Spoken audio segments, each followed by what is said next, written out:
dos Espíritos, direto da casa de Kardec, a FIAC Minas, aqui de Belo Horizonte, Fraternidade de Estudos Espíritas Allan Kardec. Boa noite aos nossos web amigos que nos acompanham nas plataformas do YouTube, do Facebook. No caso do YouTube, Rede Amigo Espírita, Facebook também. No caso, a RAI Internacional. E YouTube também no canal Gênese, canal mantido pela FIAC. Abraçamos aos nossos amigos da Rádio Brasil Espírita de Maceió, nessa parceria que caminha aí para lá de 8 anos. Um grande abraço a todos os ouvintes. E a Rádio Brasil, inclusive, disponibiliza a nossa programação durante a semana em vários horários, alternando para atender a demanda do público, inclusive de fora do país. Então, hoje, especialmente, acabamos de ter a informação aqui no chat que os nossos amigos do grupo Vicente de Paula estão retransmitindo no site da casa. Então, se eu estiver enganado, mas a princípio julgo ser o Vicente de Paulo do Rio de Janeiro, em que nós tivemos a honra de estar com eles ano passado, parece. Isso aí. Então, meus queridos amigos, nós vamos, nesse momento, abrir os nossos trabalhos, agradecendo a Deus a oportunidade de mais uma vez nos reunirmos para estudar o Espiritismo, para trazer Jesus para perto de nós, num ambiente de fraternidade, de igualdade, de liberdade, de respeito mútuo, que fomenta naturalmente um instante de oração. Então a Casa Espírita se torna nesse momento o núcleo abençoado e terapêutico. Uma casa de prece e um laboratório de trabalho. Que nesse momento, você que está em casa, sintonizado com toda a equipe da FIAC, nossos trabalhadores, a sua grande maioria, estão em casa, porque nós estamos seguindo as determinações dos órgãos competentes, governamentais. As nossas atividades públicas estão, então, caracterizadas pelas vibrações, pelo entendimento, pela união de pensamentos.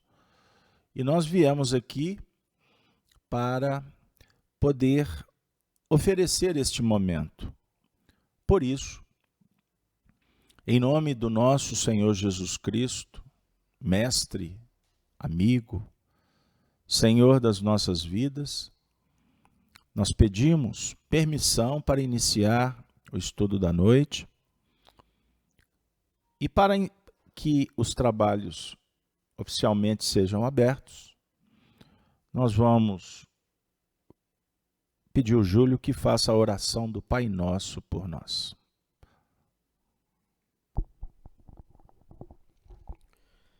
Pai nosso, que estais nos céus, santificado seja o vosso nome, venha a nós o vosso reino, seja feita a vossa vontade, assim na terra como nos céus. O pão nosso de cada dia, dá-nos hoje, Senhor. Perdoai nossas dívidas, assim como nós perdoamos aos nossos devedores. E não nos deixeis cair em tentação, mas livrai-nos de todo o mal, pois é vosso o reino, o poder e a glória para sempre.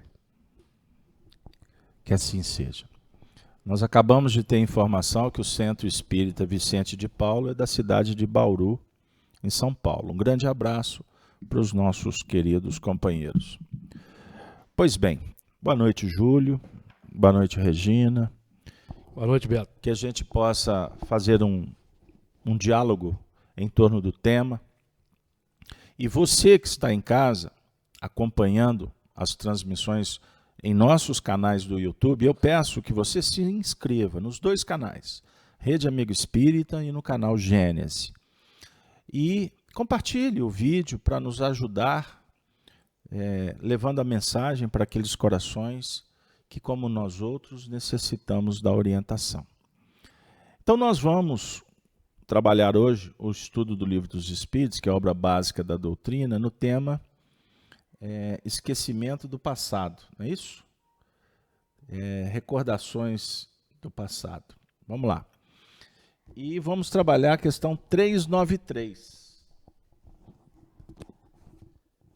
393. Pois bem, só que antes de fazer entrar propriamente no Livro dos Espíritos, Júlio, nós separamos um texto do livro Nos Domínios da Mediunidade, André Luiz Espírito, é o autor, Mediunidade de Francisco Cândido Xavier, e tem um prefácio do coordenador da equipe, Emmanuel.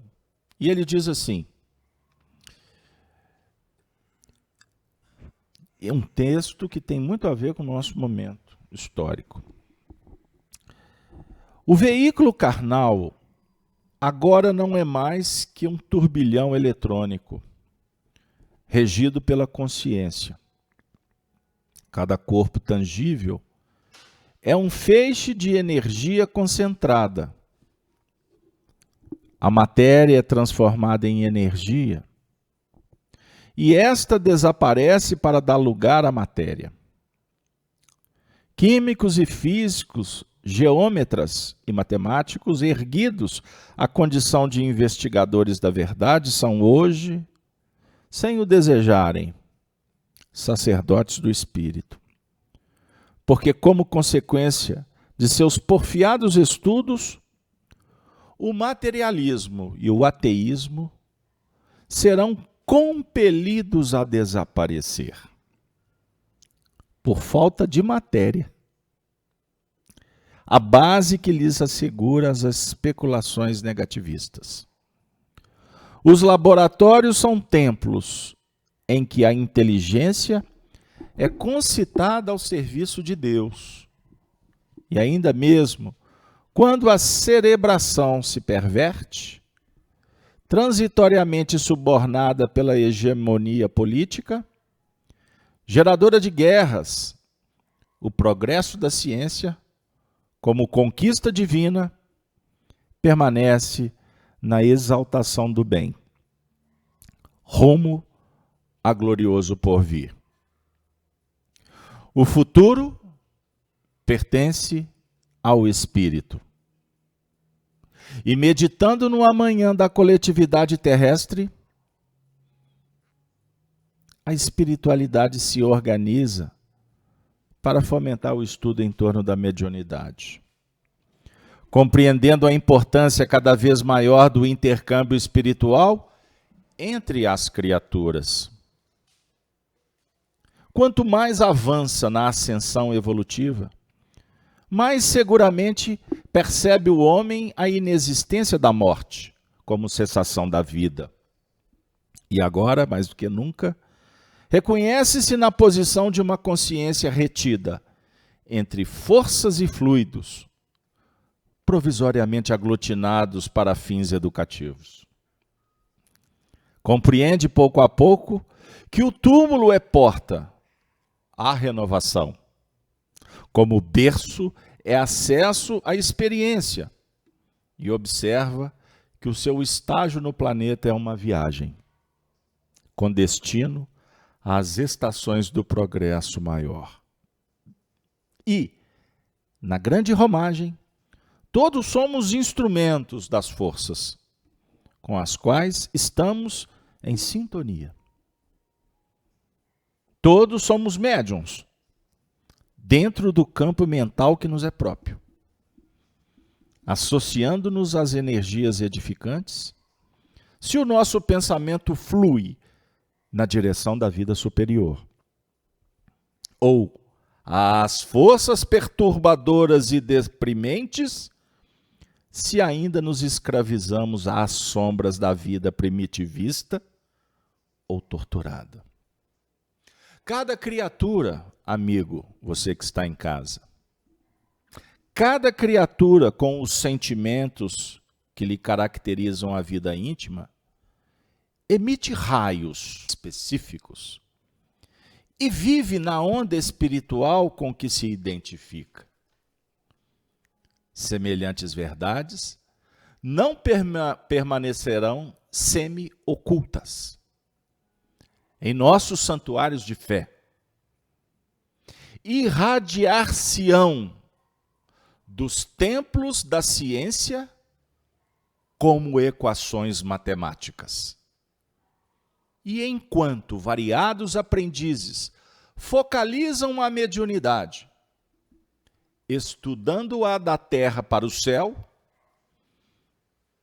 a espiritualidade procura analisar-lhe a posição e os valores do céu para a terra, colaborando na construção dos novos tempos. Todavia, o que destacamos por mais alto na obra do Espiritismo é a necessidade do Cristo no coração e na consciência, para que não estejamos desorientados ao toque dos fenômenos. Sem noção de responsabilidade, sem devoção à prática do bem, sem amor ao estudo e sem esforço perseverante em nosso próprio burilamento moral, é impraticável a peregrinação libertadora para os cismos da vida. A espiritualidade é bastante clara para alongar em qualquer consideração. Cada médium com a sua mente, cada mente com seus raios, personalizando observações e interpretações. E conforme os raios que arremessamos, erguer-se-nos-á o domicílio espiritual na onda de pensamentos a que nossas almas se afeiçoam. Isso, em boa síntese, equivale ainda a repetir com Jesus, a cada qual segundo as suas obras. Emmanuel, 3 de outubro de 1954. Sejam todos bem-vindos para a aventura da noite. Espero que todos sobrevivam ao final. Júlio. Extraordinário texto, e eu me aventuro a dizer aqui que esse texto aí, depois ele foi decodificado naquele extraordinário livro de André Luiz, Mecanismos da Mediunidade. Sim. É uma síntese extraordinária de tudo que está ali. Muito bem. Meus queridos amigos, na última semana, nós trabalhamos o tema esquecimento do passado. Ficamos gravitando em torno da unidade divina, que foi a questão 392. Eu vou pedir que o Júlio leia para nós, só para que a gente faça uma conexão com o tema anterior. Você que está chegando agora, não se esqueça, os vídeos que nós produzimos se encontram no canal da Rede Amigo Espírita e no canal Gênese, nas playlists respectivas ao estudo. Hoje, Livro dos Espíritos. Então vamos lá, sem delongas. Júlio, questão 392. Livro dos Espíritos, livro 2º, capítulo 7, Retorno à Vida Corpórea, Esquecimento do Passado. Questão 392. Por que o espírito encarnado perde a lembrança do seu passado? Resposta: o homem não pode nem deve saber tudo. Deus assim o quer em sua sabedoria. Sem o véu que lhe oculta certas coisas, o homem ficaria ofuscado, como quem passa sem transição da obscuridade à luz. Pelo esquecimento do passado, ele é mais senhor de si. Bom, então na última semana nós aprofundamos essa questão. Pelo esquecimento do passado, ele é mais senhor de si. Então nós estamos aqui diante da misericórdia. Não lembrar o passado oportuniza ao espírito mais segurança para que ele adquira autonomia a partir de uma nova experiência, sendo livre das reminiscências que podem se tornar obliteradoras para a sua jornada. É isso mesmo? Sim, e ainda tem um aspecto que se nós nos lembrássemos do nosso passado, os outros que convivem conosco também se lembrariam. Então a convivência humana na Terra seria bastante complexa se a lembrança fosse corriqueira, fosse uma lembrança completa. Então isso é muito importante, é a misericórdia mesmo em ação, que nos beneficia com esse esquecimento e possamos aqui nos abraçar uns aos outros, de cabeça erguida, sem medos, sem vergonha, em função do que foi feito no passado. Muito bem. Ô, Júlio, sem delongas, eu vou te pedir que já faça a leitura para nós da pergunta. Depois a gente trabalha a resposta. A pergunta 393. Em sequência, questão 393. Como pode o homem ser responsável por atos e resgatar faltas de que não se lembra? Como pode aproveitar da experiência de existências que caíram no esquecimento? Concebe-se que as tribulações da vida lhe servissem de lição, se pudesse lembrar-se do que as originou. Mas desde que não se recorda disso, cada existência é para ele como se fosse a primeira, estando, desse modo, sempre a recomeçar. Como conciliar isto com a justiça de Deus? Pois bem, então a gente tem aqui um texto que ele configura um dos meus pensamentos. Que eu digo o seguinte, Júlio, que no Livro dos Espíritos tem hora que você não sabe o que é mais profundo, a pergunta ou a resposta. Pois bem, uma indagação natural que surge para o leigo é exatamente a questão que envolve o esquecimento do passado. Então aqui Allan Kardec vem trabalhar aspectos que são fundamentais para o nosso entendimento, o que inclusive vai se seguir na resposta. Então, extrai melhor para nós o texto da pergunta, por favor. Como pode o homem ser responsável por atos e resgatar faltas de que não se lembra? Dessa forma, pode-se trabalhar com mais empenho ou com mais liberdade no campo da virtude. Porque aqui nós fazemos uma certa confusão em espiritismo, não no espiritismo como nós o recebemos no Livro dos Espíritos pela codificação de Allan Kardec, mas pelas interpretações e, parafraseando aqui Herculano Pires, crendices e mitos que foram sendo agregadas à doutrina espírita, tomou-se a reencarnação como sendo um instituto punitivo. Se fosse um instituto punitivo, então o elemento renasceria com todo o peso da lembrança para ele ser julgado e condenado. Mas assim não sendo, podemos nós trabalhar as qualidades nobres, as qualidades morais elevadas, que vão, em sendo praticadas, em sendo desenvolvidas, elas vão nos desvincular dos atos complexos do passado, pela própria vivência natural do bem, do amor e da virtude. Porque o objetivo da existência não é efetivamente a punição ou nos colocar sob o libelo de um juiz de um carrasco, não.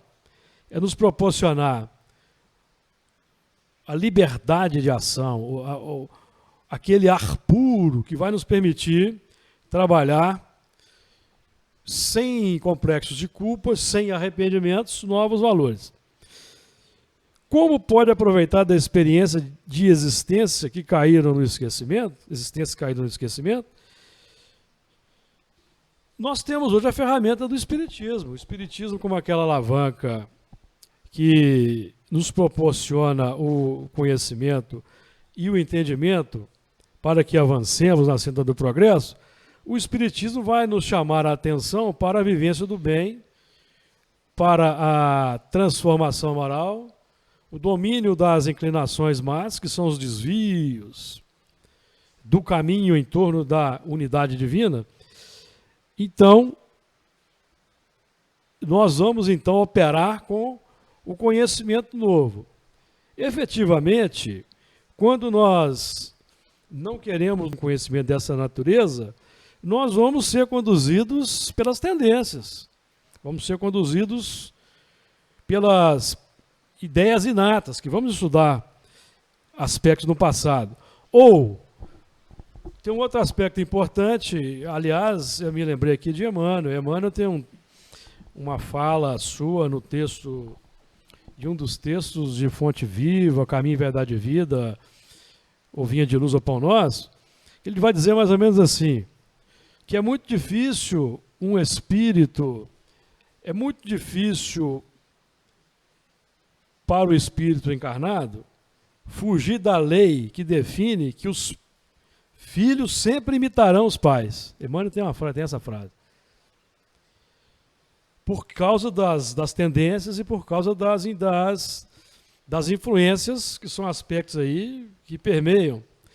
Então, o estudo do Espiritismo favorece, o estudo do Evangelho vai nos ajudar a aproveitar a experiência de existências que caíram no esquecimento, chamando a atenção para exatamente os valores positivos. E chamando a atenção para os valores positivos, quando a gente estuda a doutrina espírita, estuda o Evangelho, estudamos a vida de Jesus, serão ressaltados em nós a discrepância de comportamento em relação a Jesus e em relação ao conhecimento espírita. Para nos massacrar, não. Para nos fazer acelerar o passo do progresso. É muito interessante, né? Porque a gente observa aqui que a pergunta 393 ela é composta por subperguntas. A primeira, como pode o homem ser responsável por atos e resgatar faltas de que não se lembra? Como é que pode? No primeiro ponto. Segundo, como pode aproveitar? Então é o como se ele não se lembra, e depois como pode aproveitar a experiência de existências que caíram no esquecimento. Qual que avalia? Você não sabe, você não se lembra. Depois, concebe-se que as tribulações da vida lhe servissem de lição. Se pudesse lembrar-se do que as originou. Mas, desde que não se recorda disso, cada existência é para ele como se fosse a primeira. Estando desse modo, sempre a recomeçar. Como é que você vai conciliar tudo isso? Fica meio confuso, não fica? Então imagine o leigo. O nosso trabalho aqui, nós estamos dialogando. Entre nós que já estamos um pouco de tempo no estudo. E eu queria dizer para você, amigo, principalmente para quem está chegando agora, está acessando os vídeos espíritas pela primeira vez, eu falo muito em reuniões públicas, quando a gente se depara com aquele público heterogêneo. Você tem neófitos, você tem aquele grupo que já está há mais tempo, você tem os trabalhadores. Em assembleias públicas, raramente você vê trabalhadores de muito tempo, porque eles estão em outras tarefas, ou em alguns casos, porque muitas vezes não nos submetemos a escutar coisas básicas. Então isso passa na vaidade, no meio, entre aspas, acadêmico, religioso, espírita. E na prática a gente vê o seguinte, O Livro dos Espíritos, nessa minha encarnação, é o livro da minha vida. Eu acredito que para vocês também. Então, eu não consigo ficar um dia sem ver o Livro dos Espíritos, sem passar por ele. E cada vez ele se agiganta mais na prateleira, na minha biblioteca interior. Então, mas você que está chegando, fica um pouco confuso. Imaginar que você tem muitas vidas, mas ao mesmo tempo você não se lembra delas. E aqui, por quê? O iniciar do zero, com o esquecimento, com o esvaziamento, ele é um dos princípios mais extraordinários da misericórdia divina.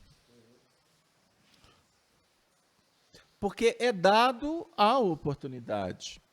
Agora imagine se você, sob pressão, sabedor do que fizestes, das responsabilidades, será que a gente suportaria? A lógica patenteia que não. Um exemplo, nós vamos ser fiéis, vamos trazer o texto, mas vamos elaborar aqui um pouquinho.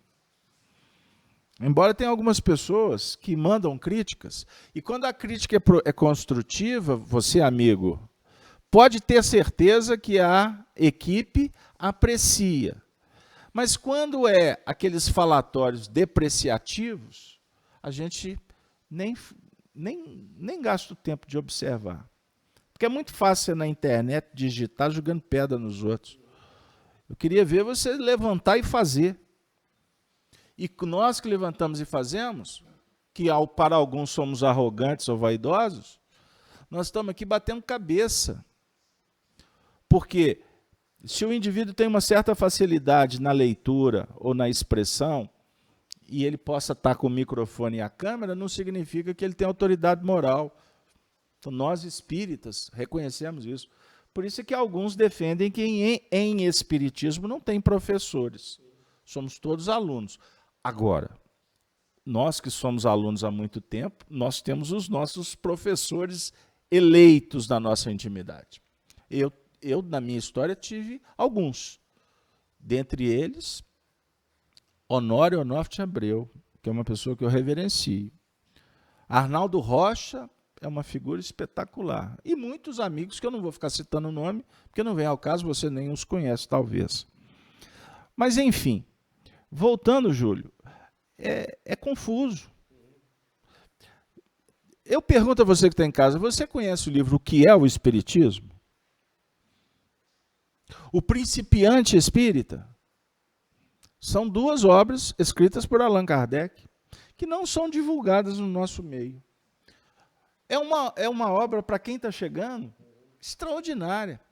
Porque, por exemplo, no que é o Espiritismo, ele estabelece um diálogo entre neófito, com religiosos, com críticos, com céticos, tudo tem a ver. Então, são perguntas que surgem naqueles livros que são muito pertinentes no aprendizado. Então, sem delongas, um dos argumentos dos adversários da doutrina espírita pega muito nessa questão. Então, quer dizer, o indivíduo que desconhece costuma até irreverentemente falar assim, então quer dizer que eu já fui cachorro? Porque nós espíritos somos evolucionistas, nós sabemos da escala. Então, desde o vírus, desde a bactéria, até chegar na angelitude, são estágios evolucionais. Então, eu vou fazer até uma brincadeira em meio a um caos, a um drama que a sociedade mundial vive. Um indivíduo outro dia me mandou uma mensagem falando, esse vírus corona aí é do demônio. Aí eu só aguardei, respirei fundo e fiquei assim, meu Deus, o vírus é um princípio que está em evolução, como é que ele é um demônio? Ele está, poeticamente, doutrinariamente, ele está cumprindo a parte dele na obra da criação, concorda, Júlio? Ele é um elo na cadeia, fazendo a parte dele, de forma inconsciente, conforme nós aprendemos, estudando a questão 540 do Livro dos Espíritos, mas cumprindo. Ele é um elemento, eu citei naquele estudo, ele é o, segundo André Luiz, que nós aqui estudamos como uma forte hipótese de reveladora de detalhes da evolução, que estão esboçados no Livro dos Espíritos. Allan Kardec disse que de Espiritismo foi dita a primeira palavra.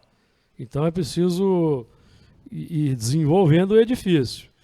Nessa obra nós vamos aprender que o vírus é um princípio inteligente saindo do mineral, entrando na faixa do vegetal. Está lá é muito interessante isso, porque eu citei, inclusive, que a ciência não sabe o que é o vírus. Não sabe se é um ser vivo, não sabe se é um mineral. Então, a ciência deixa o vírus fora do contexto. Ele é estudado à parte. Ele não está no reino natural. Então, é interessante isso. Aí nós aprendemos com o André Luiz que ele é a transição. O princípio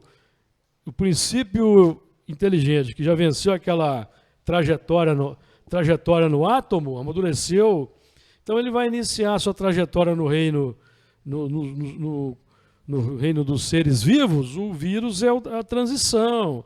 Ora ele está cristalizado durante milênios, milhares de anos, ou durante um certo tempo, mas quando ele entra numa célula viva, ele desperta da sua hibernação, digamos assim. Interessante.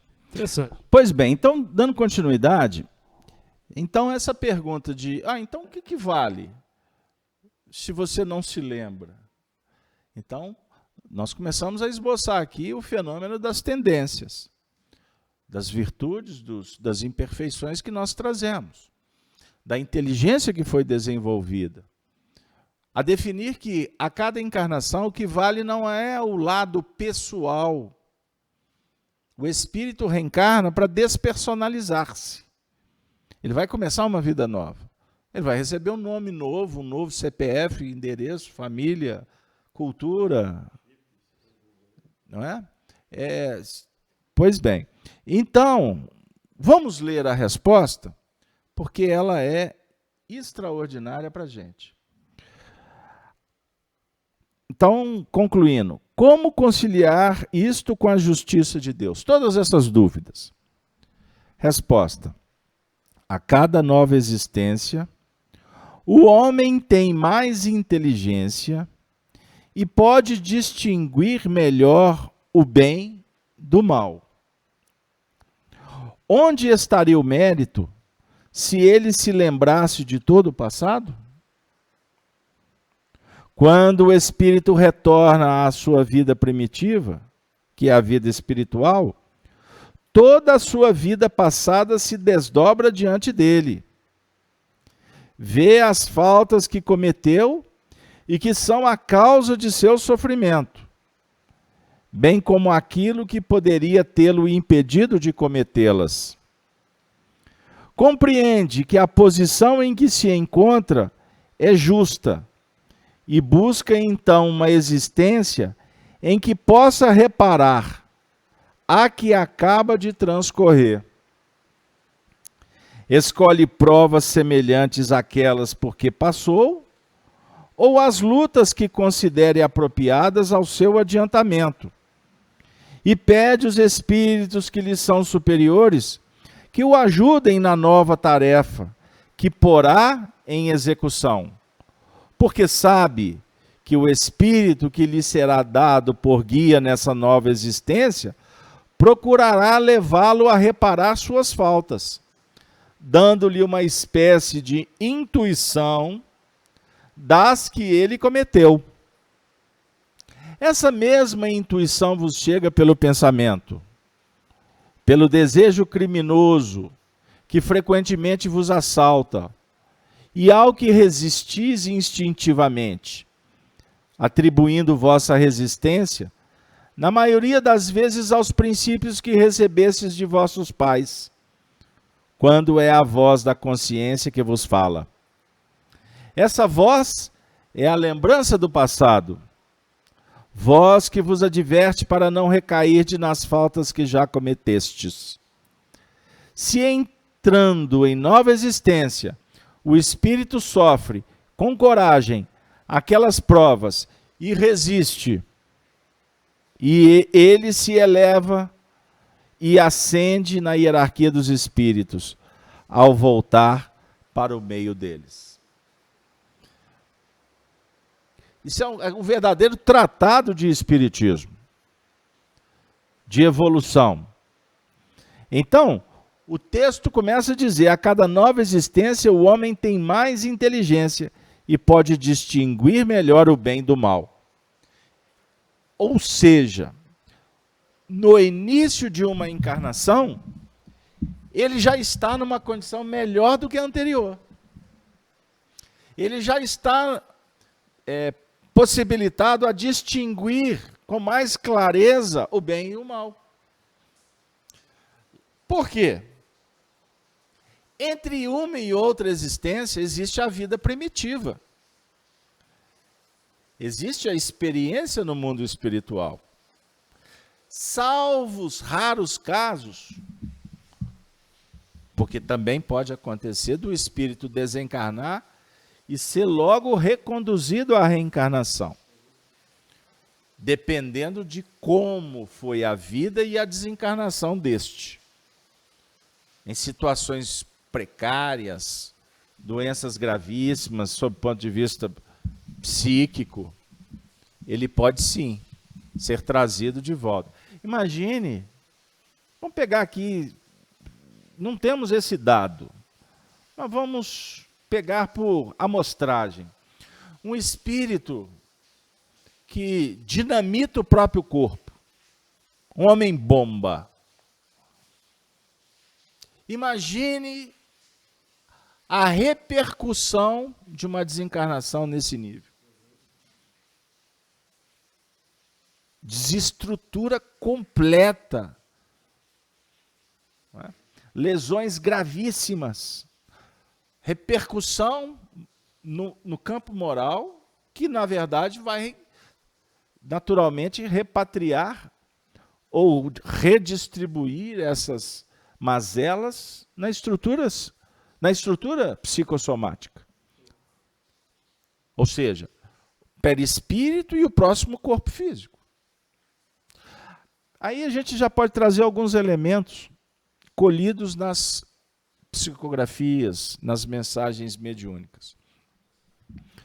Existem reencarnações compulsórias e alguns teóricos espíritas não aceitam essa linha, essa tese. Então significa que não existe unanimidade nas teorias. O que vai respaldar ainda mais o que eu disse no início, que espírita somos aprendizes, estudiosos. É difícil você encontrar no nosso meio espírita uma pessoa que você pode dizer, esse conhece plenamente o espiritismo. Tanto é verdade que o espírito Emmanuel, um espírito nobre, de alta envergadura, ele levava Chico Xavier com ele para participarem de estudos no mundo espiritual. Ele, Emmanuel, aluno, ele não era o professor. E algumas vezes o Chico estava com ele. Possivelmente em alguns outros conclaves ele entrava como aluno, o Chico não podia, porque não estava em condição de participar. O que também não invalida ele estar numa sala de aula dando aula sobre o espiritismo para outros alunos que estão começando. Então significa que o estudo espírita ele se dá no meio espírita dos encarnados e dos desencarnados. Vocês sabiam que no mundo espiritual tem polêmica? Os espíritos que estão numa condição mais próxima ao nosso nível terreno, eles têm dúvidas. Eles não têm respostas para todas as indagações que surgem. Principalmente no que remonta aos destinos, aos desígnios divinos. Eles não têm a informação, por exemplo, do que vai acontecer daqui a tanto tempo na Terra. Então, quando vem um espírito falar do futuro, se você puder pôr o pé nas costas, põe o pé nas costas, põe na cabeça, dá a volta. Cuidado. Cuidado. Então, meu amigo Júlio, esse assunto ele é tão importante, porque, só retomando aonde eu parei, existem espíritos que em situações muito degradantes desencarnam e são trazidos para reencarnações, múltiplas reencarnações, sem atingir um nível de consciência. Vocês já viram falar de abortos naturais? Costuma o espírito ser vinculado no processo reencarnatório. Não estou dizendo que são todos os casos, tá bom? Porque existe gravidezes que não têm vínculos espirituais. Allan Kardec explica esse assunto. Mas existem reencarnações que ali o espírito fica vinculado ao campo magnético da mãe, à estrutura fisiológica, por 1 mês, 2 meses, 3 meses. Aí vem o aborto. O que significa isso? André Luiz usa um termo técnico interessante, que o espírito necessita do chamado choque anímico. É como se ele viesse por atração magnética, recebesse aquele processo energético que traz repercussões morais, psicológicas, e depois ele é reconduzido para o mundo espiritual, porque não deu prosseguimento à gestação, não é? Ao nascimento, e ele costuma, alguns espíritos, passar por esse processo várias vezes, Júlio, para fazer recomposição da sua estrutura psíquica. Então, eu lembrei dessa experiência porque ela é apenas um ingrediente valioso, porque você, em toda regra, tem exceções, mas partindo do princípio de uma reencarnação normal, o espírito, entre uma vida e outra, no mundo espiritual, ele tem a oportunidade de ressignificar, de rever o que aconteceu. E aí ele vai, naturalmente, se envolver num novo processo, e começando do zero, ele vai ter, então, essa condição de distinguir melhor o bem do mal. Júlio. Essa distinção entre o bem e o mal é a tônica da doutrina espírita. Por exemplo, na questão que o Carlos Alberto vai estudar aqui no futuro, 634, falando exatamente do mal, lá no final da questão, o Espírito vai dizer assim, é preciso, e do mal e da necessidade da reencarnação, nós encontramos a seguinte frase: é preciso que o espírito adquira experiência, e para isso é necessário que conheça o bem e o mal. Eis porque a união do espírito ao corpo. Então, a união do espírito ao corpo, segundo o espiritismo, é o mecanismo da evolução. O espírito se une. E quando nós aqui estamos nos referindo ao espírito, é espírito com letra maiúscula. Allan Kardec, quando grafa o termo espírito em letra maiúscula, como nós aqui estamos vendo aqui no estudo, se refere ao espírito na faixa humana da evolução. Já possuidor da razão, livre-arbítrio. Então ele precisa de passar pelas múltiplas existências em união com o corpo físico para distinguir o bem do mal. Então, a distinção do bem e do mal é a tônica para que nós consigamos nos conduzir bem na existência, fazendo as escolhas adequadas. Então, nós que abrimos nossos corações para a doutrina espírita, nós abrimos nossos territórios interiores para um conhecimento extraordinário que nos possibilita caminhar na Terra com mais lucidez. Por exemplo, com mais lucidez, por exemplo, não sentindo medo da morte. Nós estamos agora aí envolvidos por essa questão dessa pandemia. Quantos não estão com medo de morrer?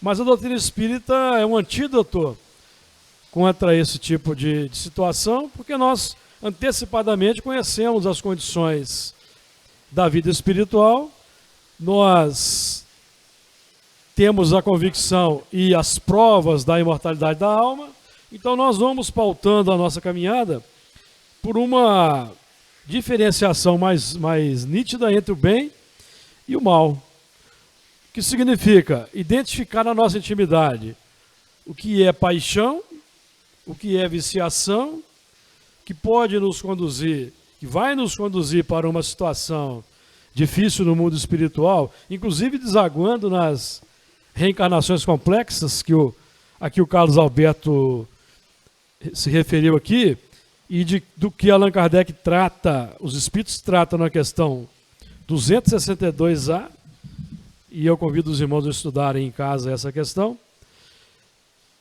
Então, identificar, de um lado, as paixões e os vícios que vão nos colocar em situações complexas no mundo espiritual e já marcando, definindo um retorno futuro para reajustamento.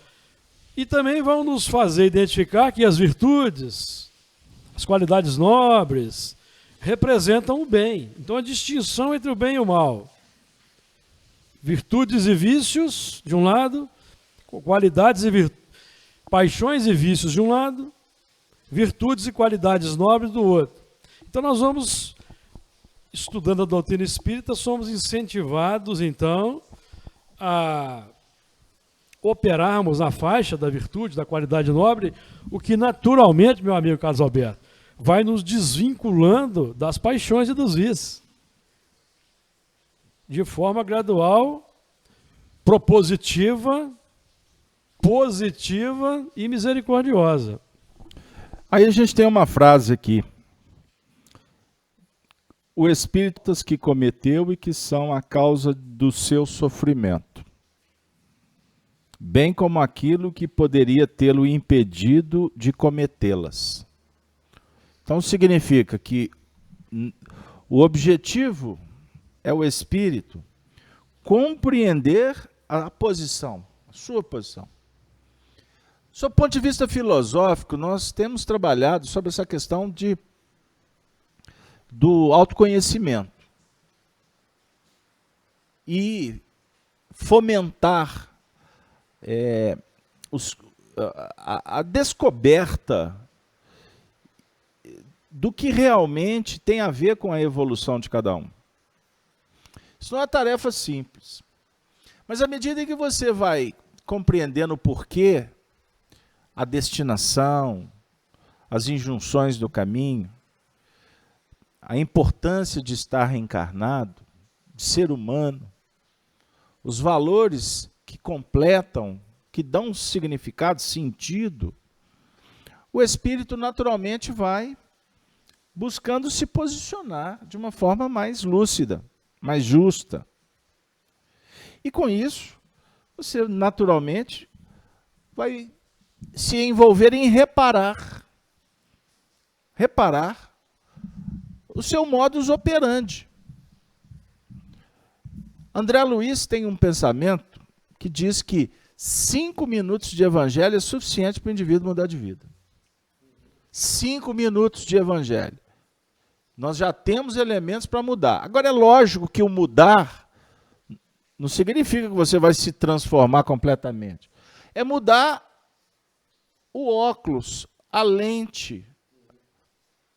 É limpar os olhos para evitar aquela visão que estava suja, que estava tamponada pela ilusão. Nós estamos vivendo um choque de realidade na sociedade. A semana é coronavírus. e possivelmente pode prolongar. São bilhões de pessoas dentro de um contexto. Uma coisa, para nós, eu acredito que pode se tornar até quase que unânime. Dentro de um mundo, dentro de um contexto de pessoas que estão refletindo, né? Porque tem aqueles que estão achando ótimo poder ficar em casa. Mas a grande parte da sociedade tem convicção de que o mundo não será o mesmo.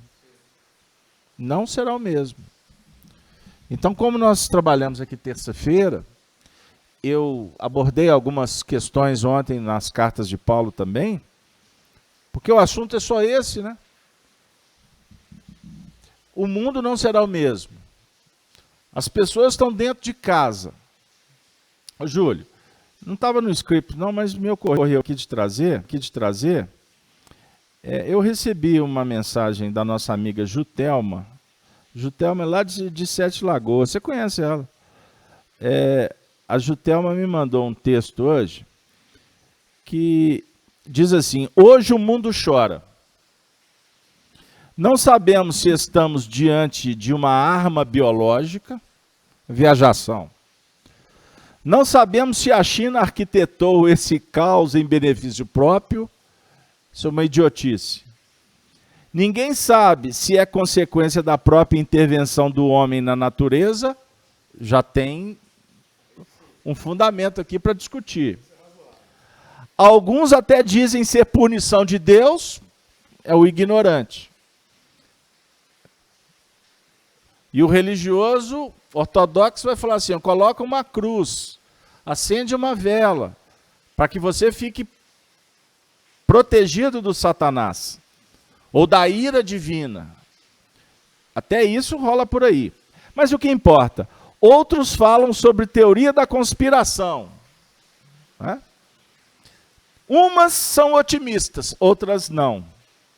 Eu recebi um vídeo hoje de uma geriatra, um vídeo sensacional. Ela fala da importância dos cuidados, etc, etc. Ela dá um esclarecimento, mas da metade do vídeo para frente ela diz assim: mas amigos, a pior pandemia é da histeria, é da falta de fé. E ela, inclusive, passa uma expressão de um rosto mais leve, dando uma ideia psicológica de tirar o indivíduo da soberania do medo, do claustro da fobia. Tem pessoas que se manifestam diante desse fenômeno dizendo: mas é irresponsabilidade dessa mulher.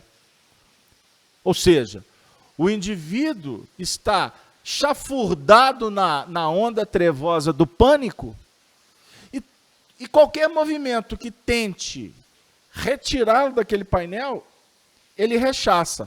Então você tem a manifestação humana atuando de várias maneiras, inclusive para patrocinar o próprio sofrimento. Outras falam, umas são otimistas, outras não. Outras dizem que estamos vivendo o apocalipse. Basta vir para cá no sábado, vamos estudar conosco.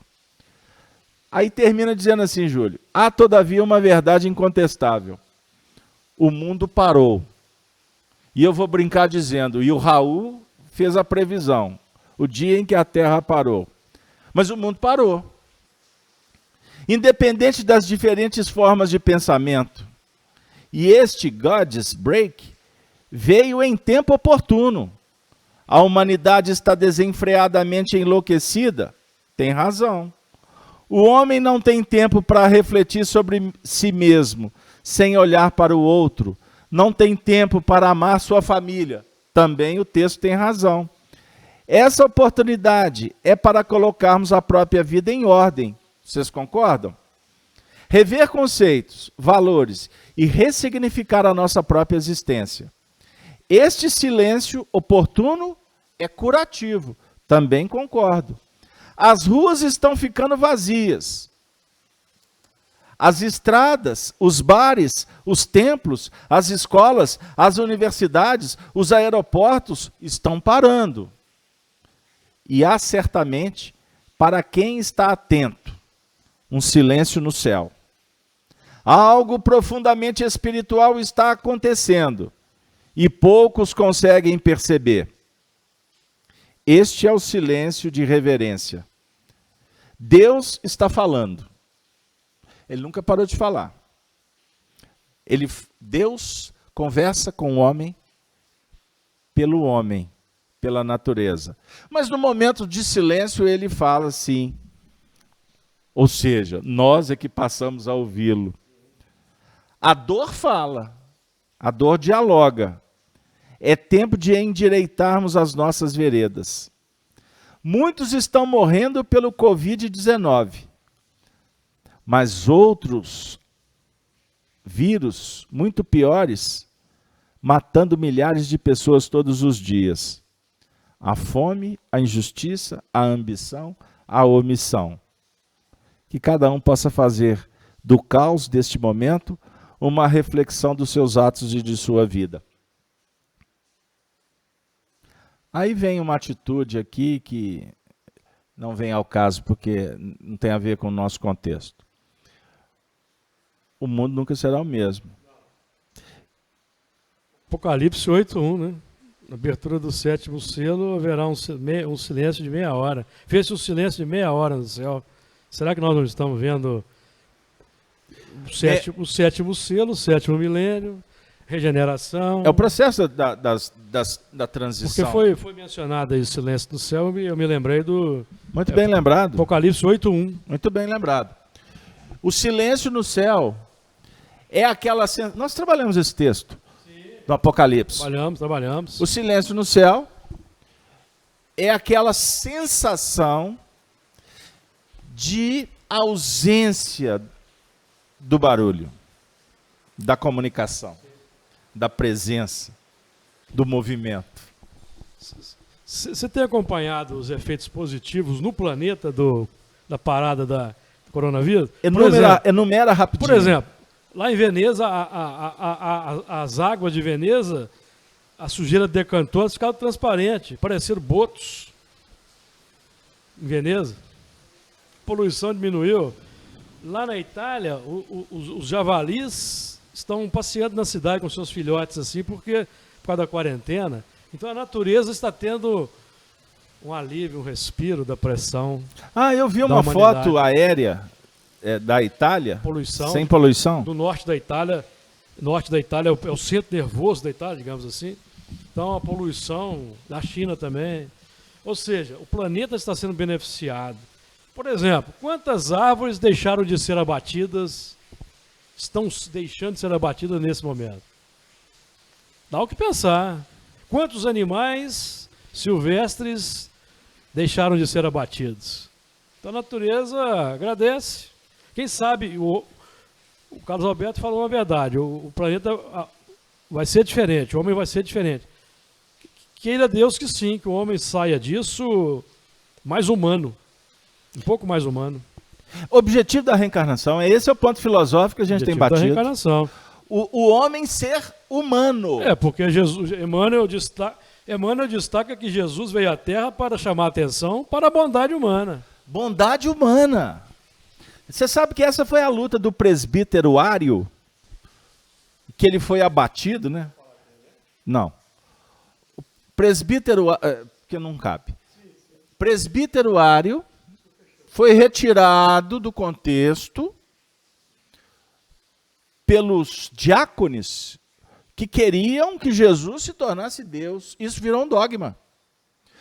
A luta de Ário era reconhecer a autoridade moral de Jesus como um ser humano, numa linguagem atual, fora da curva, diferenciado. Ele era especial no sentido de ter dado à vida mérito, virtude, filosofia operacional. E o diferencial do Cristo era a luz na filosofia, amor. Isso é muito legal. mas ele foi abatido. Nós, humanos, queremos aquela relação com Deus que está simbolizada na lâmpada do gênio Aladim. As 1001 noites. Você encontra a lâmpada, né? Aí você vai descobrir que ali tem um gênio. Aí só que ele vai te dizer, você tem direito a 3 pedidos. Vai ser acionado o mecanismo do desejo. Qual de nós, assistindo as 1001 noites, não elaboramos algum tipo de expectativa, né? Se eu achar uma lâmpada, o que eu pediria?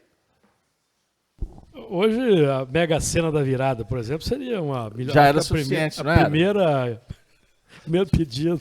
Então, a nossa relação com Deus é colocá-lo dentro de uma lâmpada, para que ele nos atenda. Pegaram aí a ideia? Agora, o filósofo, ele não quer que Deus fique preso. A filosofia, a sabedoria propõe que Deus esteja em toda parte. Então, o que o filósofo, se achar uma lâmpada, faz? Ele já está num processo de libertação do desejo no que remonta à paixão. Ele já está fora da bolha. O pedido dele seria: liberte-se, gênio. Seja livre. Porque o gênio, vinculado à lâmpada, ele vai te dar só 3 condições, possibilidades. Agora, ele livre, você se relaciona com ele constantemente. Você vai ter muito mais poder. Qual poder? De administrar a si mesmo, porque você vai aprender com ele a genialidade, a inteligência. Pegaram aí? Essa imagem é muito especial. É muito especial. Nós estamos na reencarnação para nos tornarmos poderosos. Puxa vida, hein? Se já tem as críticas que nós somos vaidosos, hein, Júlio? Agora foi pro beleléu. Agora acabou de ir. Agora a vaca foi pro brejo com tudo. Aqui em Minas a gente diz que a vaca foi pro brejo. Você está aqui? Pode. Liberta o gênio, meu amigo. Você está aqui na Terra para ser poderoso. Só que a gente quer usar o poder para exercer domínio sobre o outro, ganância, disputa. Aí você inverte o processo.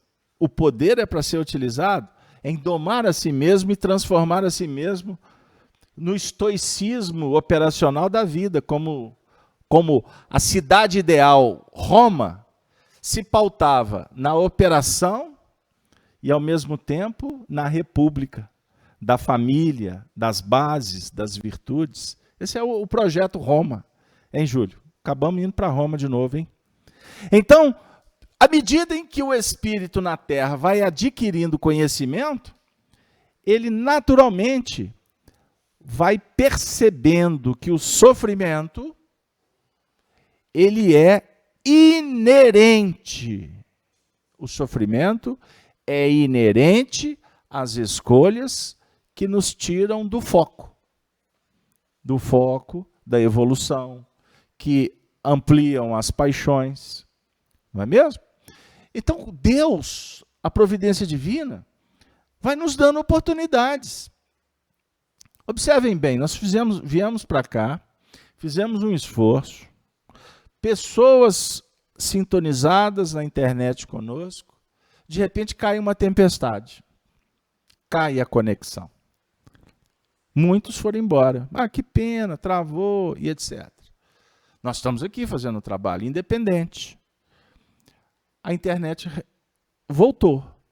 Bem-aventurado quem persistiu, quem ficou, quem não desistiu. Aí a gente faz essa pergunta. As interrupções nem sempre são escolhas nossas.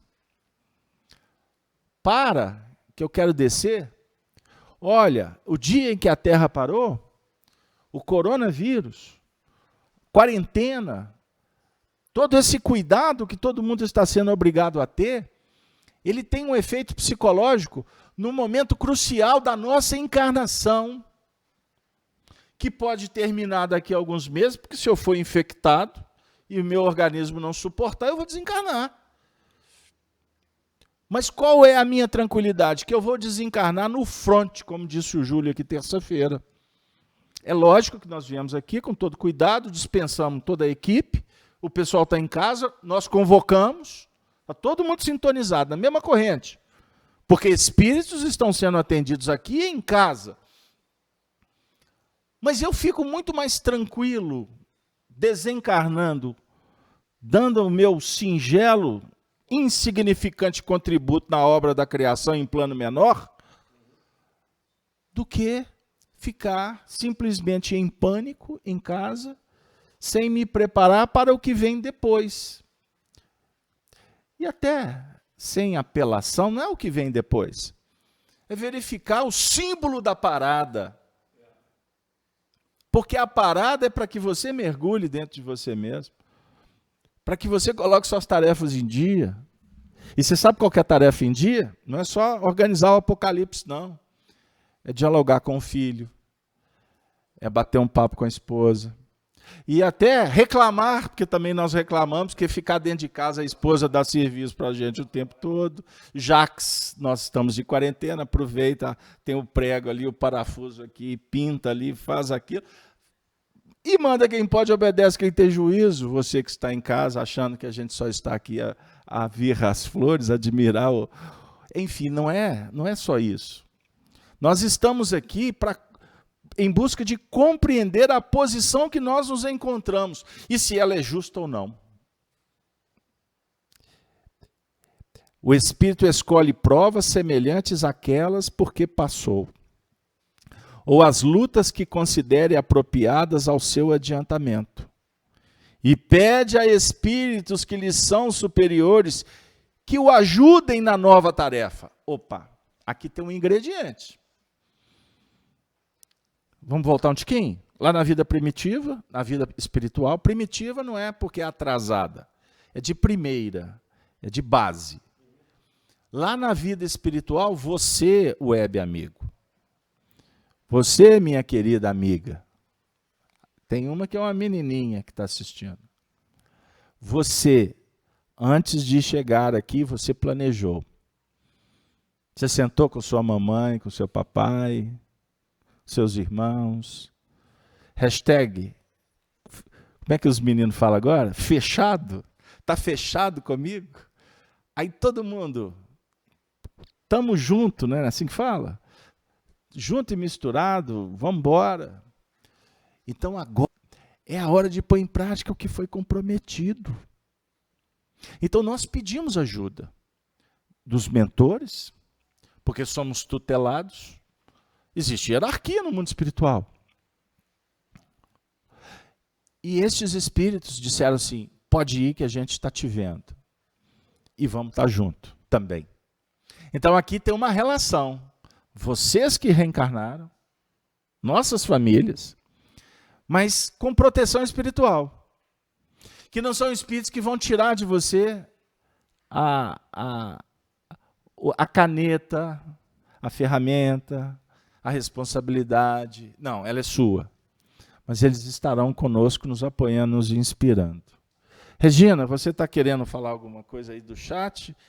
Alguma pergunta ou as suas observações mesmo sobre o tema? A gente agradece todos que estão presentes, né, que permaneceram aqui com a gente, não desanimaram. E são muitos os comentários que estão fazendo aqui, Beto, e na medida que vocês vão falando, acaba respondendo a todas as questões. Tá. Então a gente aproveita para avisar que o vídeo mais tarde vai estar disponível na integralidade dele. Pois bem, Júlio, então nós temos a relação com os espíritos que nos apoiam, que nos aconselham na execução das nossas tarefas. Não é? Isso é extremamente importante. E as tarefas visam reparação, reajuste, recomposição. E existe um fator preponderante que é a intuição, o fator intuitivo. Nós lemos no início um texto falando sobre raios, ondas, mente. Então nós temos a mediunidade. Mas a intuição, ela manifesta como um fator que rememora, ou que traz à baila as reminiscências do passado, os compromissos assumidos e flashes de vidas pregressas também. Nós somos, muitas vezes, acometidos por verdadeiras vivências que causa, em alguns casos, até transtorno, perplexidade, uma certa confusão em alguns, que pode, inclusive, o indivíduo até surtar, dependendo do nível de manifestação da memória. Então, o ingrediente aqui, para não nos alongarmos, porque semana que vem a gente vai continuar o assunto. Ernesto Bozano tem um livro intitulado Pensamento e Vontade. Procurei ele hoje antes de sair, não achei. Ele estava envolvido em outros livros lá. Ele tem uma teoria que diz que nós vivemos um fenômeno de memória o tempo todo.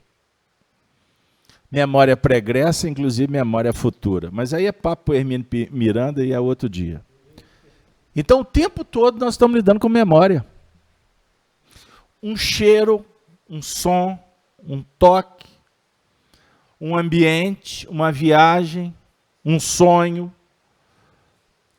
um beijo, uma agressão, aciona a memória. E você pode responder, você no sentido, a sua memória, ela pode responder com experiências que estão lá no subconsciente, nas camadas mais profundas de existências bem distantes. Como pode ser uma manifestação de uma memória, de uma experiência intrauterina, na sua infância, na sua juventude. Tudo isso pode acontecer. Lembrando que você pode trazer como manifestação da memória uma experiência que vivera há 10 mil anos atrás. E em alguns momentos depois, uma experiência que você viveu há 200 anos atrás. Ah, mas como assim? Então, esquece o tempo. É memória e o tempo. O tempo é relativo. Então, o Hermínio Miranda, aliás, nesse livro que eu acabei de citar, Memória e o Tempo, ele faz ele usa uma imagem de um disco a representar a nossa memória. Um disco de vinil, lembra?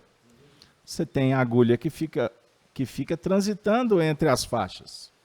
Então, basta a vontade ou os mecanismos inconscientes fazer com que o braço na vitrola se movimente.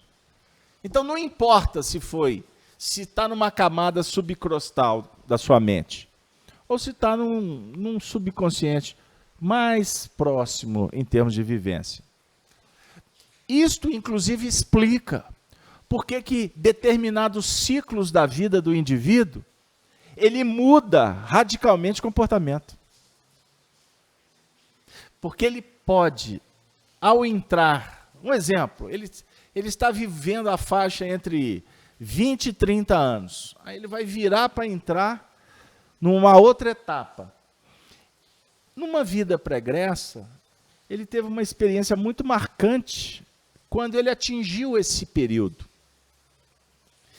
E o simples fato do relógio, tanto físico quanto biológico, favorecer para que ressurja, emerja experiências que foram complexas.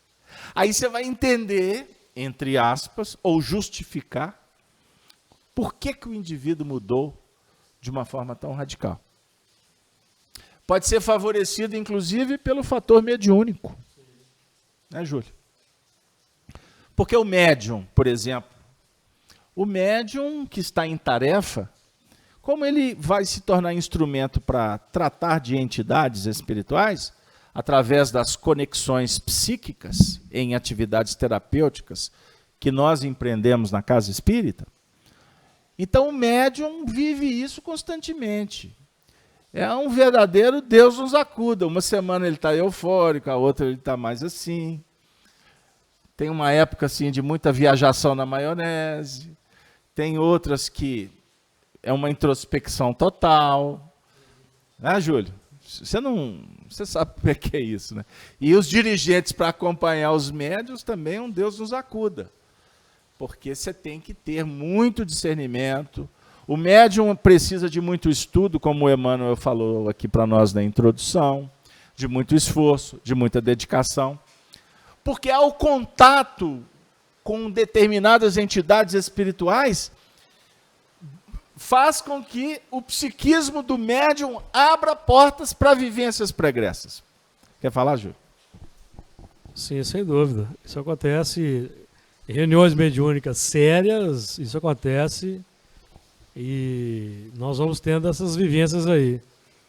Então, os acontecimentos, eles podem, pela carga emocional dos acontecimentos, eles podem fazer conexões com certas vivências de variados períodos, conforme o reflexo vossa emotividade. Então isso é muito mais profundo do que a gente imagina. Então às vezes um acontecimento desperta um guerreiro. Aí, mas não é para você partir para cima do elemento como um guerreiro, mas é para você ser o guerreiro íntimo, né? Ver que não pode mais, precisa domar aquela inclinação mais. Então, isso é muito interessante. E aí entra em cena a voz da consciência. Porque quando o guerreiro, a meretriz, o autoritário, a sandice, os fatores corruptores, nós estamos tentando elencar aqui imperfeições, certo? Imperfeições. Porque o mesmo se dá com as virtudes. Experiências positivas que emergem para te ajudar para tomar decisões complexas no instante atual. Então, quando a lembrança surge, não esqueçamos que o espírito apresenta condição de lidar com esse fenômeno. Inclusive, antes de reencarnar, pode estar constando no menu de opções, passar por essas experiências.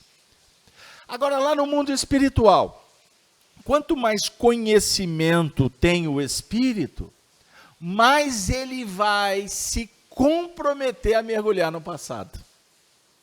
É como se houvesse um fator magnético que atraísse o indivíduo, porque brota dentro dele um sentimento, uma necessidade de reparação.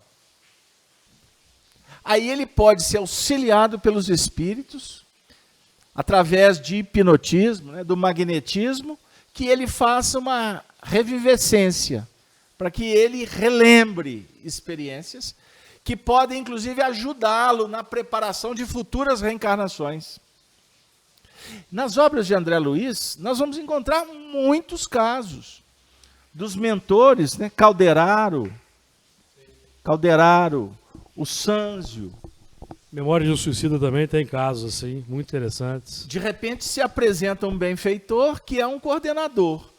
Aí no livro você vai falar assim, poxa, esse é um espírito, né, de alta envergadura. Aí daqui a pouco começa a ter uma trama, eles começam a atender um, atender outro.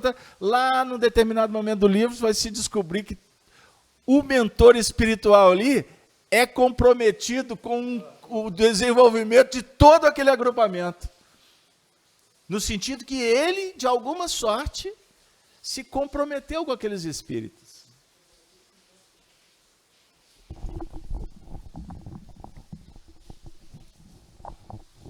Isso que você falou aí, essa regressão espiritual, no caso, quando há necessidade, os próprios mentores nossos, eles propiciam isso. A gente não tem que correr atrás disso.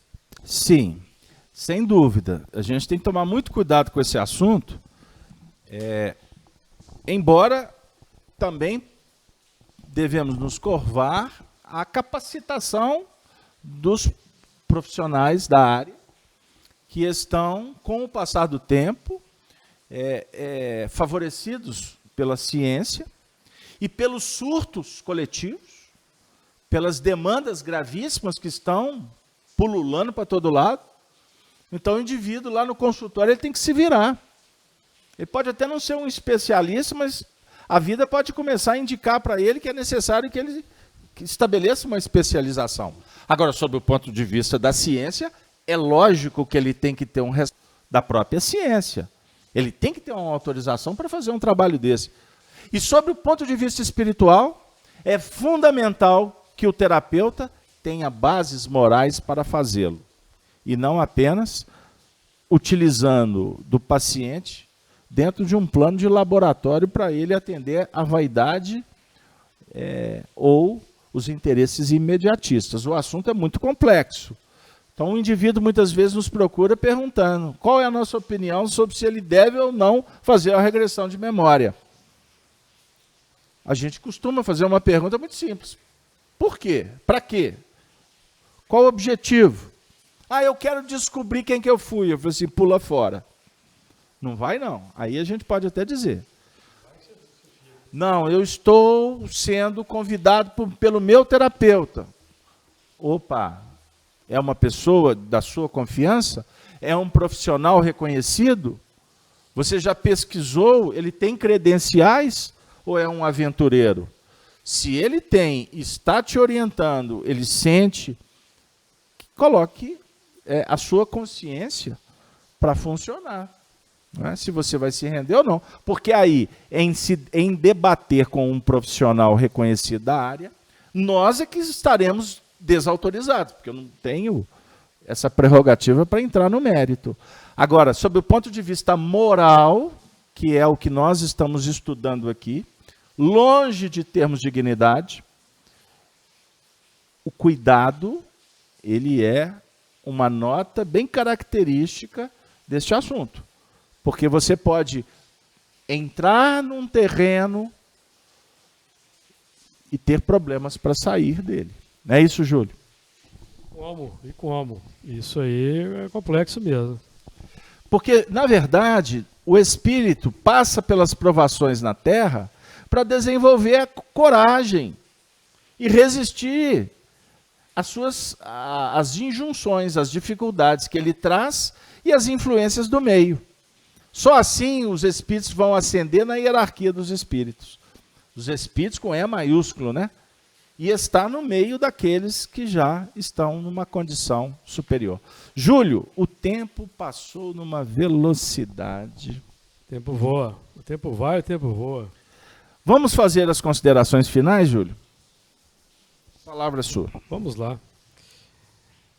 A doutrina espírita coloca em nossas mãos uma ferramenta extraordinária.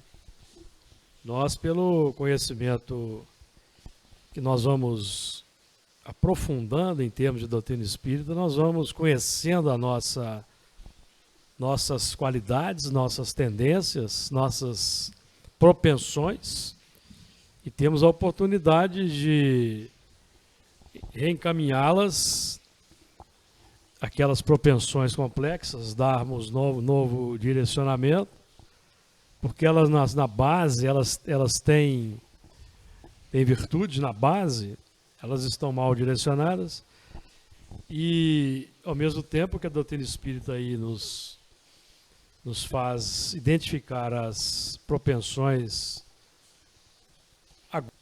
agora inadequadas, nos tempos recuados do passado, elas foram adequadas em função das injunções da sociedade daquele tempo. Mas hoje, face a uma humanidade que carece de exemplos nobres, de valores nobres, a doutrina espírita nos ajuda nesse aspecto, mostrando que todos nós temos tendências complexas e temos boas tendências. Então nós vamos aplicar, pelo amor ao estudo, como foi dito aqui em certo momento, Emmanuel, no Domínio da Mediunidade, pelo amor ao estudo, ao trabalho, ao bem, nós vamos então fortalecer as boas tendências, porque o que é fortalecido agora nessa existência torna-se uma mola propulsora extraordinária na próxima. Então nós já começaremos na próxima de um trampolim de uma altura mais elevada. Então vamos aproveitar a oportunidade. Pois bem, gente, nós estamos chegando ao final do nosso trabalho, agradecendo a presença, o apoio, a audiência dos nossos web amigos. Peço desculpas pela internet em função da grande chuva que desceu sobre Minas Gerais, e graças a Deus está chovendo em Minas desde o ano passado, o que significa que é em casa que lava a roupa suja. Nós estamos precisando de muita água para poder burilar a nossa realidade, a água como um princípio de vida, de renovação. E é óbvio que eu estou falando aqui sobre uma figura de imagem, mas uma chuva torrencial, no momento em que muitos corações estão em casa refletindo, eu não tenho dúvida que ela vem corroborar com o saneamento das ideias. E ao mesmo tempo nos mostrar, e este é o grande desafio da espiritualidade nesse momento, que passa a contar com o Espiritismo como um grande veículo de esclarecimento para as massas. Por isso o texto no início disse que chegou o momento em que a verdade espiritual está colocada à prova para a humanidade inteira, não mais velada. O Espiritismo não está mais apenas nas quatro paredes de um centro espírita. Nós estamos aqui falando para o mundo, para todas as mentes que sintonizarem, que estão em busca de uma orientação. Os Espíritos nos apresentam uma realidade muito marcante. Nós somos uma humanidade terrena que convivemos com uma humanidade espiritual. Precisamos, sim, avaliar qual a identidade que está sendo estabelecida, porque no mundo espiritual há espíritos que estão em busca do progresso e outros que são renitentes. Então, quando na Terra nos envolvemos no ódio, no crime, na indiferença, na rebeldia ou no medo, na histeria, na verdade nós estamos sendo inspirados para isso. Seja pelo acontecimento na Terra, ou mesmo envolvidos por entidades perversas que querem que você não acredite no futuro. Que você pense que as coisas estão sem jurisdição. A espiritualidade não é um caos, é a causa. Aqui na Terra vivemos os efeitos e precisamos aprender a lidar com eles. Nós afirmamos e repetimos, nunca a humanidade será a mesma. Chegou o momento de mudanças. E os Espíritos, através da mediunidade de Chico Xavier, no livro Libertação, afirmam que o sofrimento é reparação ou ensinamento renovador. Eles afirmam, nós outros e a humanidade militante na carne não representamos senão diminuta parcela da família universal, confinados à faixa vibratória que nos é peculiar. Somos simplesmente alguns bilhões de seres perante a eternidade.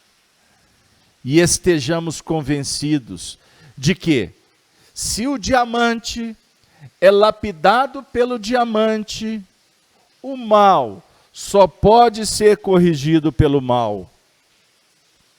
Funciona a justiça através da injustiça aparente, até que o amor nasça e redima os que se condenaram a longas e dolorosas sentenças diante da boa lei. Homens perversos, calculistas, delituosos e inconsequentes são vigiados por gênios da mesma natureza, que se afinam com as tendências de que são portadores. Realmente, nunca faltou proteção do céu contra os tormentos que as almas endurecidas e ingratas semearam na terra. E os numes, guardiões, não se despreocupam dos tutelados. No entanto, seria ilógico e absurdo designar um anjo para custodiar criminosos. Os homens encarnados, de maneira geral, permanecem cercados pelas escuras e degradantes irradiações de entidades imperfeitas e indecisas, quanto eles próprios.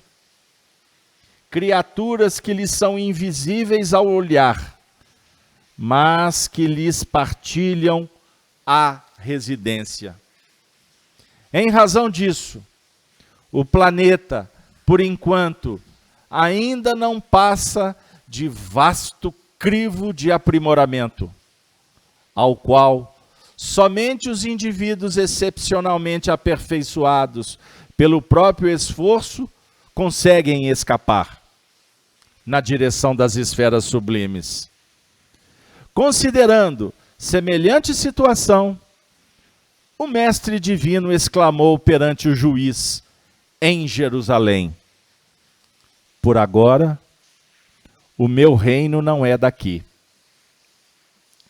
E pela mesma razão, Paulo de Tarso, depois de lutas angustiosas, escreve aos Efésios que não temos de lutar contra a carne e o sangue, mas sim contra os principados, contra as potestades, contra os príncipes das trevas e contra as hostes espirituais da maldade nas próprias regiões celestes.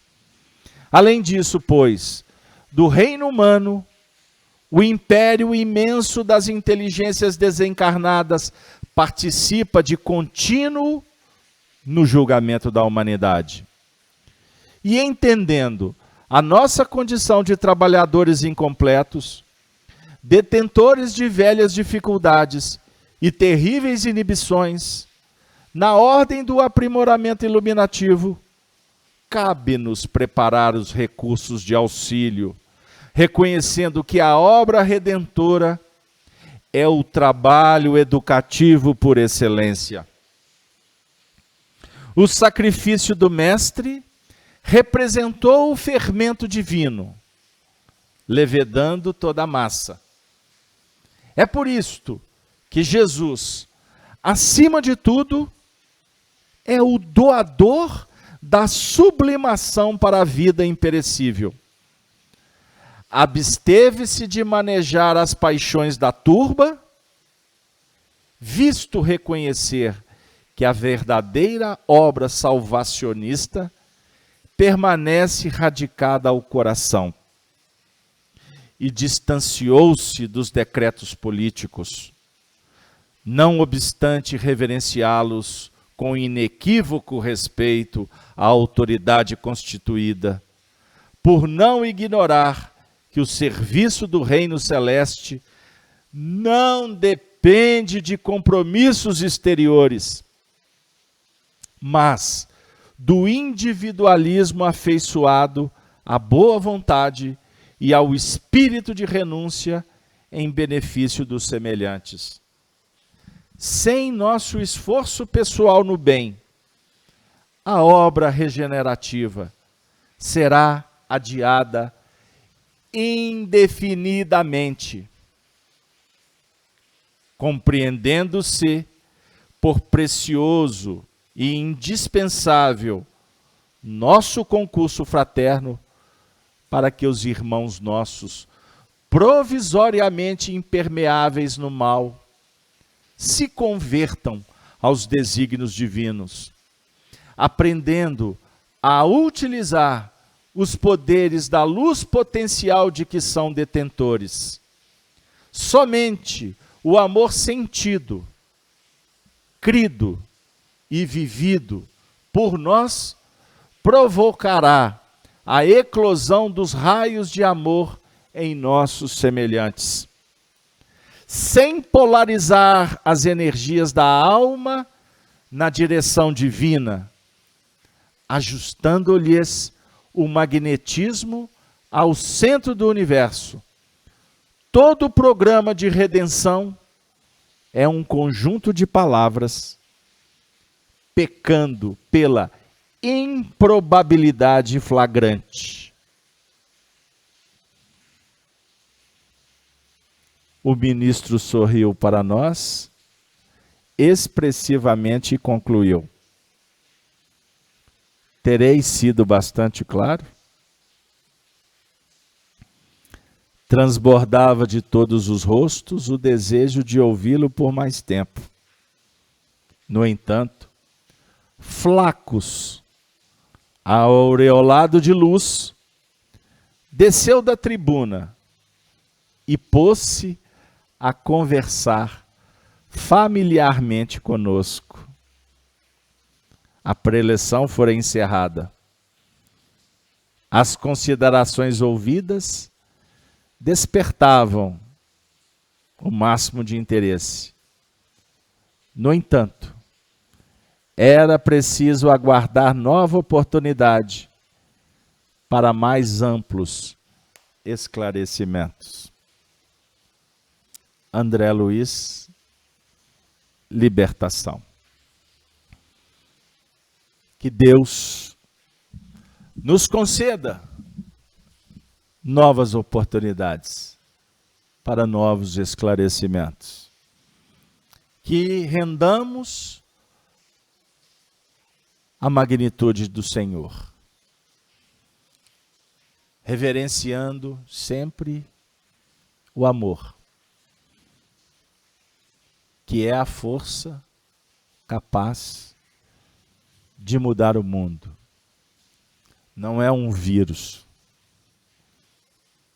não é o mal, não é o ódio, a violência, a indiferença.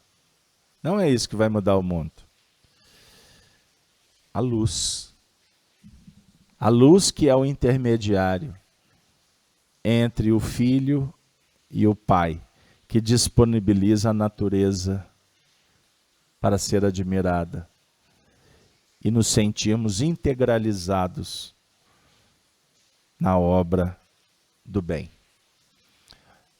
Querido amigo, bondosa irmã,